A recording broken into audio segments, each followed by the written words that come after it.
편지는 받아보셨겠죠? 이곳으로 찾아뵙겠다고 적혀 있었을 겁니다.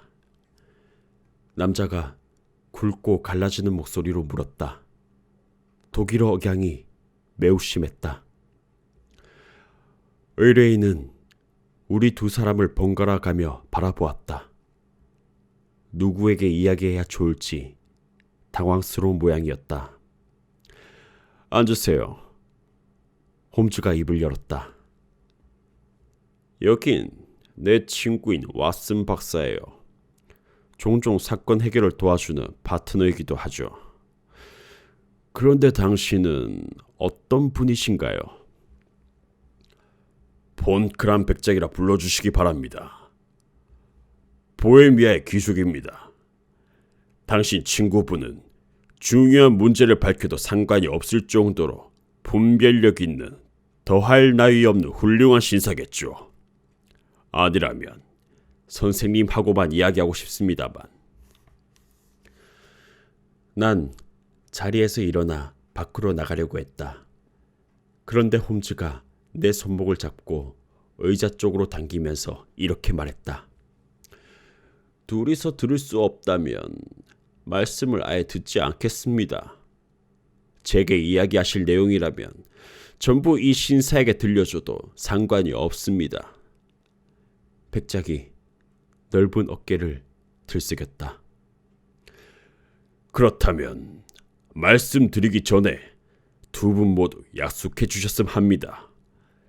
이 일을 앞으로 2년 동안은 절대 다른 사람에게 말하지 않겠다고요. 2년 후에는 전혀 문제될 것이 없습니다. 하지만 지금은 유럽 전체가 발칵 뒤집힌다고 말해도 결코 과장된 표현이 아닐 만큼 커다란 문제입니다. 약속하지요. 저도 약속하겠습니다. 나도 말했다. 그리고 이 복면에 대해서도 용서를 해주셨음 합니다. 제게 이 일을 맡긴 지위 높은 분이 얼굴을 감추라고 하셨기 때문에 복면을 했습니다. 그리고 조금 전에 말씀드렸던 이름도 사실은 본명이 아닙니다. 백작이 말했다. 그건 저도 눈치채고 있었습니다. 홈즈가 무뚝뚝하게 말했다. 매우 복잡하고 미묘한 사정이 있어서 그러는 겁니다. 이 사건이 세상에 알려지면 한 유럽 왕실의 명예가 실추될 것입니다. 가능한 모든 예방책을 동원해서 그런 일이 일어나지 않도록 막고 싶습니다. 정확하게 말씀드리자면 보헤미아 왕국의 유서 깊은 왕실 올무슈타인가에 얽힌 문제입니다. 그것도 알고 있었습니다. 중얼거리듯 이렇게 말한 홈즈는 팔걸이가 달린 의자에 몸을 깊숙이 묻으며 눈을 감았다. 축 늘어진 홈즈의 단정치 못한 모습을 보고 손님은 어이가 없는 모양이었다. 유럽에서 가장 날카로운 추리력을 가진 정력적인 사립탐정이란 소개를 받고 홈즈를 찾아왔음에 틀림이 없었다. 천천히 눈을 뜬 홈즈는 거구의 손님을 답답하다는 듯이 바라보며 말했다. 폐하가 자신의 사건임을 인정하시고 말씀해 주신다면 전 더 큰 힘이 되어드릴 수 있습니다. 깜짝 놀란 손님은 의자에서 벌떡 일어나 마음에 커다란 동료가 인 듯 빠른 걸음으로 방안을 왔다 갔다 했다. 그러다 이제 포기했다는 듯이 얼굴의 복면을 거칠게 벗어 바닥에 내동댕이 치며 외쳤다. 그렇소. 바로 내가 보헤미아의 왕이요. 대체 왜 그런 사실을 숨기려 했던 거지? 글쎄, 왜 그러셨을까요? 전 폐하가 방으로 들어와 말을 꺼내기 전부터 보헤미아의 국왕이신 카셀 파르슈타인 떼고 빌헬름 고칠라이히 시기스몬트 폰 올무슈타인 폐하라는 것을 다 알고 있었습니다. 홈즈가 조용히 말했다. 보헤미아의 왕은 그제야 의자로 돌아가 앉더니 하얗게 튀어나온 이마로 손을 가져갔다. 하지만 이해할 수 있겠지. 난 스스로 이런 일을 처리하는데 익숙하지가 않소. 그렇다고 다른 사람에게 모든 걸 털어놓고 문제를 해결해 달라고 하면 약점을 잡혀 나중에 문제가 될지도 모르고 그만큼 중대한 문제일세. 그래서 자네와 직접 상의를 하려고 브라하에서 여기까지 몰래 찾아온 걸세. 이제 그 얘기를 들려주십시오. 이렇게 말한 홈즈는 다시 눈을 감았다. 간단히 말하면 이렇게 된 걸세. 지금부터 5년쯤 전 바르샤바에 한동안 머물렀던 적이 있었지. 그때 아이린 애들러라는 한 강렬한 여인을 알게 되었어. 유명한 여자니 당신도 이름을 들은 적이 있을지 모르겠군. 왓슨, 미안하지만 내 색인에서 좀 찾아봐 주지 않겠나? 홈즈가 눈을 감은 채 중얼거리듯 말했다. 색인이란 여러 인물이나 사건에 대한 요점을 적어둔 메모를 말하는 것이다. 홈즈가 오랜 세월에 걸쳐서 만들어 온 것으로 어떤 인물이나 문제든 이것만 찾으면 바로 조사를 할 수 있었다. 난 아이린 애들러의 경력을 바로 찾아낼 수 있었다. 그것은 유대 랍비에 관한 항목과 시메어에 대한 논문을 쓴 해군 중령에 관한 항목 사이에 있었다. 잠깐 보여주게나. 이렇게 말한 홈즈가 색인을 읽기 시작했다. 1858년 미국 뉴저지 출생, 콘트랄로 가수, 스칼라 극장 출연, 바르샤바 왕실 오페라의 프리마돈나. 와우, 굉장하군. 후에 오페라 무대를 떠나 지금은 런던에서 살고 있음. 폐하, 이 젊은 여성과 알게 된 후에 문제가 될 만한 편지를 보내셨군요. 그래서 그걸 되찾고 싶으신 거죠. 정확히 맞췄네. 그걸 어떻게? 그 여자와 비밀리에 결혼하셨나요? 아닐세. 법률적으로 문제가 될 만한 서류를 건넨 적이 있었나요? 없었네. 그렇다면 폐하의 마음을 알 수가 없군요. 이 여자가 협박할 목적으로 폐하의 편지를 사용한다 하더라도 그것이 정말 폐하가 보낸 편지라는 증거는 어디에도 없지 않습니까? 나의 필체가 증거가 될 걸세. 설마요. 필체는 위조할 수 있습니다. 내 전용 편지지를 사용했네. 그건 훔칠 수 있습니다. 내 복인이 찍혀 있어. 그것도 위조할 수 있습니다. 내 사진을 가지고 있네. 사진은 돈을 주고 살 수도 있죠. 아니, 두 사람이 같이 찍힌 거야. 어허, 이런. 그건 문제가 됩니다. 폐하, 왜 그런 경솔한 행동을 하셨습니까? 내가 제정신이 아니었네. 정말 큰 실수를 하셨군요. 당시에 나는 황태자였어. 아직 어렸지. 이제 겨우 30이 됐으니 말일세. 그건 무슨 일이 있어도 찾아야 합니다. 나도 시도는 해봤지만 전부 실패했다네. 돈을 주는 거죠. 사들이세요. 그 여자가 반려하질 않아. 그럼 훔치는 건 어떻겠습니까? 벌써 5번이나 시도해봤어. 2번은 도둑을 고용해서 아이린의 집을 샅샅이 뒤지게 했고, 여행 중에 짐을 빼앗아 조사도 해배웠네. 길목을 지키고 있다 그녀를 덮친 적도 2번이나 있었지. 하지만 모두 실패하고 사진은 아직도 찾지 못했어. 흔적도 없이 사라졌단 말입니까? 감쪽까지 사라졌어. 조금 재미있는 문제로군요. 홈즈가 웃으면서 말했다. 웃을 일이 아니야. 정말 그렇습니다. 그녀가 사신으로 무슨 짓을 할 생각일까요? 날 파멸시키려고 하고 있어. 어떻게요?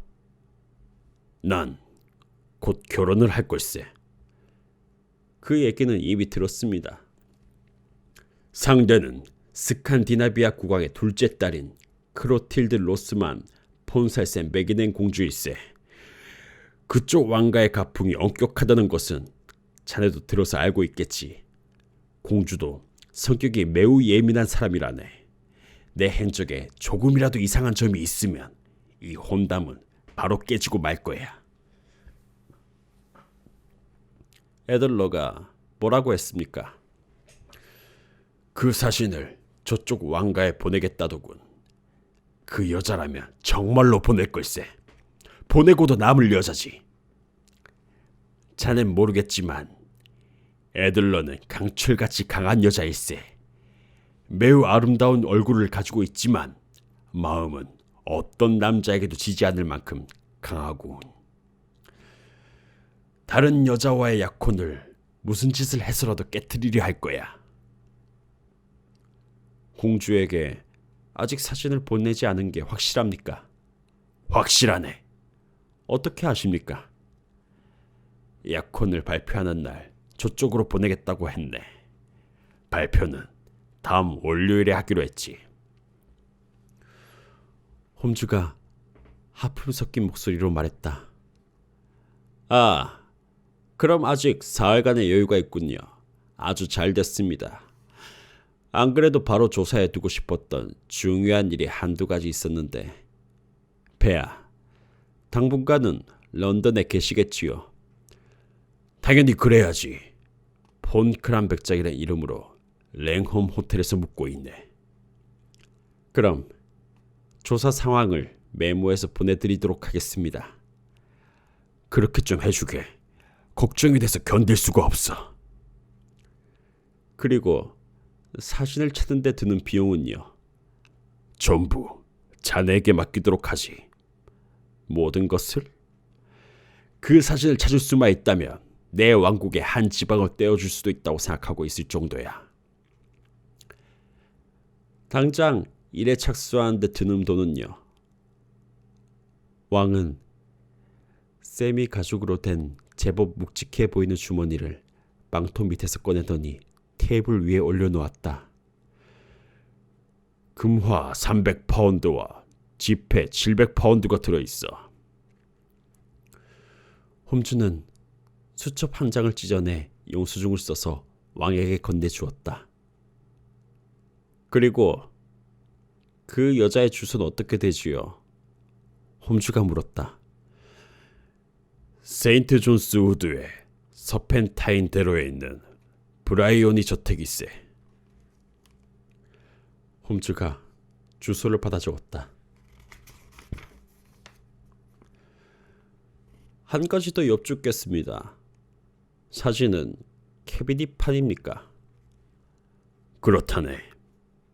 그럼 폐하, 이만 돌아가셔서 편하게 주무십시오. 곧 좋은 소식을 보낼 수 있을 겁니다. 그리고 왓슨, 자네도 잘 가게나. 왕의 마차가 거리를 달리기 시작했다. 그 마차 소리를 들으며 홈즈가 말했다. 내일 오후 3시에 여기로 와줬으면 고맙겠네. 이 조그만 문제에 대해서 자네와 이야기를 나누고 싶거든. 다음날 오후 정각 3시에 나는 베이커가의 집에 있었다.